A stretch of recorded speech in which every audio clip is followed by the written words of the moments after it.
Drop it.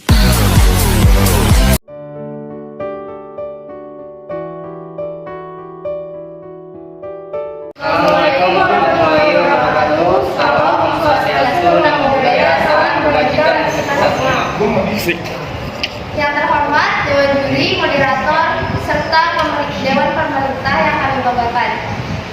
Izin memperkenalkan diri, nama saya Arianti Rahma Susanti sebagai pembicara pertama, Aziz Maulana sebagai pembicara kedua, dan Aurelia Puri sebagai pembicara ketiga. Kami dari SMA Negeri 57 Jakarta. Di sini kami sebagai Dewan Oposisi tentu saja menentang akan adanya tema perdebatan kali ini, yaitu keputusan medis yang akan mengubah hidup seorang pasien seharusnya dilakukan oleh ahli medis daripada keluarga pasien.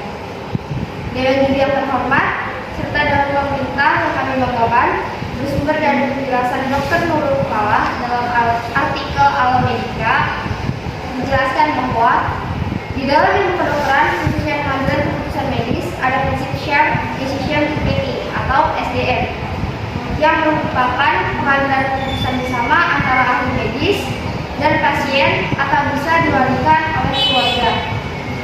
Saat mengambil keputusan penata laksanaan penyakit yang diderita pasien, model SDM ini adalah satu komponen kunci keberhasilan dalam mengambil keputusan medis yang baik.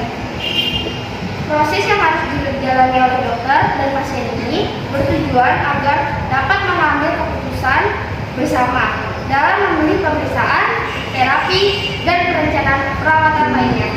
Ahli medis di sini hanya sebagai bukti klinis dan informasi terbaik yang tersedia, dan selanjutnya adalah keputusan bersama antara ahli medis dan keluarga pasien.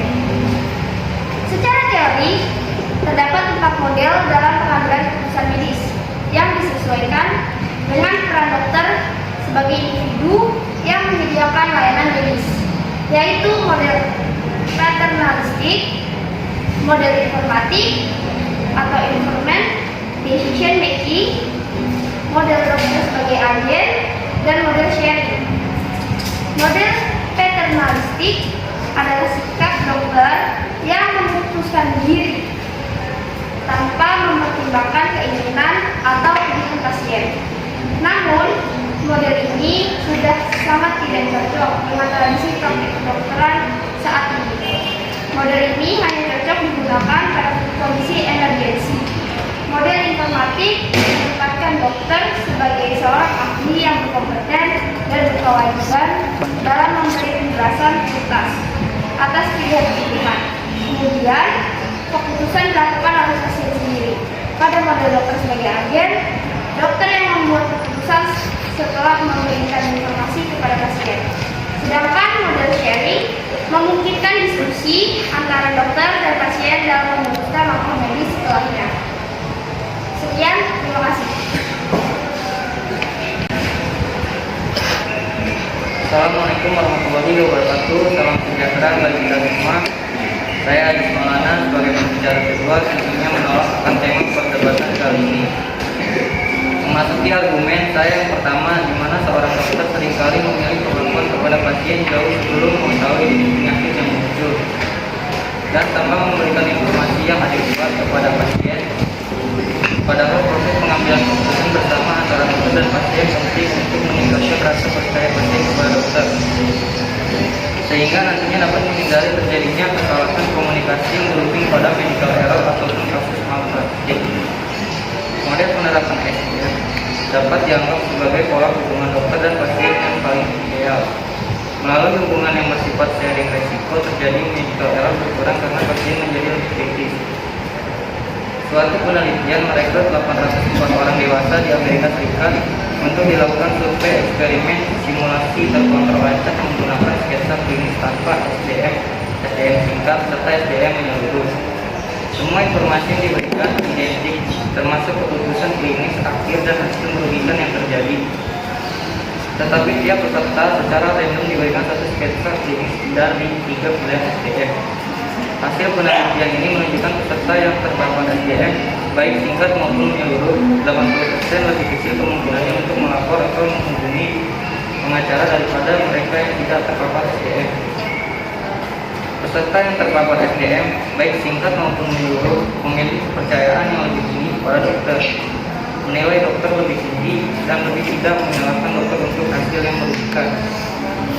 Kesimpulan dari penelitian ini adalah pada skema klinis di mana hasil yang merugikan terjadi dari kesalahan diagnosis seorang dokter.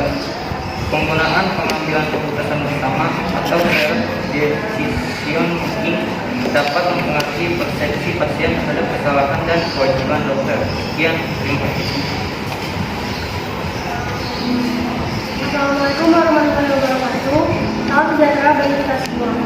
Saya Laura Putri selaku pembicara ketiga dan pembicara kesimpulan dari Dewan Oposisi yang tentu saja menolak adanya mosi perdebatan kita kali ini, yaitu keputusan medis yang akan mengubah hidup seorang pasien seharusnya dilakukan oleh ahli medis daripada keluarga pasien. Dewan juri yang terhormat, proses shared decision making atau pengambilan keputusan bersama akan membantu membangun rasa percaya dan kerjasama antara dokter dan pasien. Baik pasien maupun dokter akan merasakan manfaat dari SDM, diantaranya meningkatkan pengalaman pasien akan pelayanan yang diberikan dokter, meningkatkan pengalaman pasien akan terapi yang diberikan pada dirinya, meningkatkan kepuasan serta rasa percaya pasien pada dokter, serta meningkatkan kualitas layanan yang akan diberikan dokter kepada pasien. Di sini dapat disimpulkan bahwa proses shared decision making atau pengambilan keputusan bersama akan membantu membangun rasa percaya dan kerjasama antara dokter dan pasien. Selanjutnya, selain proses shared decision making, untuk dokter anak harus siap dengan konsep informed consent yang diberikan oleh anak remaja atau dewasa muda. Parental permission atau izin serta meminta aksen kepada anak untuk melakukan tindakan medis terutama yang bersifat traumatik, invasif atau membawa bahaya tertentu. Dalam setiap kesempatan sebaiknya, dokter anak harus selalu meminta persetujuan kepada pasien selama yang bersangkutan sudah memahami meskipun sebagian keuntungan dan kerugian bila suatu tindakan dilakukan atau tidak dilakukan. Nah, menurut saya kunci utama dalam pelaksanaan etika dalam praktik adalah komunikasi yang harus terselenggara dengan baik antara dokter, orang tua, dan anak. Implikasi legal dan perbuatan yang tidak etis dapat terjadi bila perbuatan dokter yang tidak etis tersebut menyebabkan kerugian di pihak pasien, baik morbiditas, mortalitas, atau kerugian material. Masalah etika dalam praktik menyangkut setiap langkah dalam pelayanan pasien, mulai dari appointment, anamnesis, pemeriksaan fisik, tindakan diagnostik, tindakan pengobatan, dan tindak lanjut. Rekam medis merupakan bagian dari tugas profesi dokter untuk menjalankan dengan baik. Banyaknya tuntutan terhadap apa yang sering dituduhkan sebagai malpraktis atau harus diwaspadai, dan untuk sebagian berkaitan langsung dengan masalah etika itu sendiri. Dewan juri yang terhormat, dapat disimpulkan dari argumentasi yang kami berikan bahwasanya keputusan medis yang mengubah hidup pasien tidak seharusnya dilakukan hanya oleh ahli medis dan tidak melibatkan keluarga pasien. Karena di dalam ilmu kedokteran, khususnya pengambilan keputusan medis, ada prinsip shared decision making atau pengambilan keputusan bersama antara ahli medis dan pasien atau bisa diwakilkan keluarga pasien saat mengambil keputusan tentang pelaksanaan penyakit yang diderita pasien. Ini bertujuan agar dapat mengambil keputusan bersama dalam memilih pemeriksaan, terapi, dan perencanaan lainnya. Proses pengambilan keputusan bersama antara dokter dan pasien sangat penting untuk meningkatkan rasa percaya pasien pada dokter, sehingga nantinya dapat menghindari terjadinya kesalahan komunikasi yang berujung pada medical error atau kasus malpraktik, karena pasien menjadi lebih kritis.